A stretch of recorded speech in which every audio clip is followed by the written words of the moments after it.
April 18th here in southern Ontario, Canada. You can say you heard it here first, because you probably did. I'm sure you've all heard of the I-5, the intelligence trading network, of spookery, if you will. It consists of Australia, the UK, the US, New Zealand, and Canada.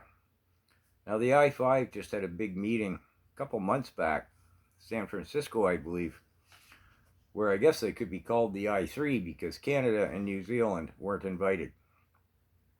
I don't know what goes on in New Zealand. I have no idea. You may have heard of the I-5 quite a bit recently as well here in Canada with the Chinese electoral interference. And Canada's excuse for not being able to disclose any information about that because, we can't compromise our I-5 partners. Well, it seems Canada isn't a partner anymore. Because I just discovered Melanie Joly, our Minister of Foreign Affairs, a serious flyweight amongst international diplomats on the world scene, recently signed some agreement with Japan. I'll have to look further into that.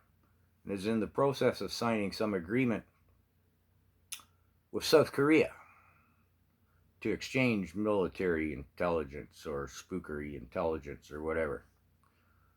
Now there's a good idea, eh? America, our neighbor, our friend, our trading partner, our ally, kind of our protective big brother on the military stage on a global level.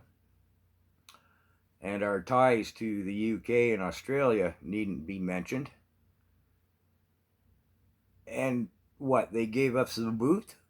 Or we left, or a combination of both, to go to the South Pacific. Japan is not a power player in the conflict in the South Pacific with the Chinese aggression in the South Pacific. Yeah, okay. And South Korea, I'm not sure how big a player they are, but Taiwan's threatened. I don't think really South Korea's got a whole lot going on against China either.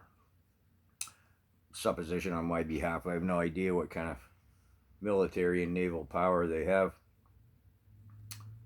So yeah, I guess it's really going to change the dynamics of the power structure in the South Pacific when we send down there our entire Canadian Navy, which last time I looked consisted of 3 tiny, antiquated, seriously old icebreakers that keep Red Green and his duct tape busy.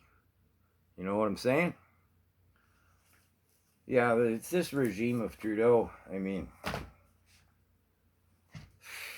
well, let me know what you think in the comments. You're going to sleep better at night knowing we're not part of the I-5. We're now part of, I don't know, nothing really.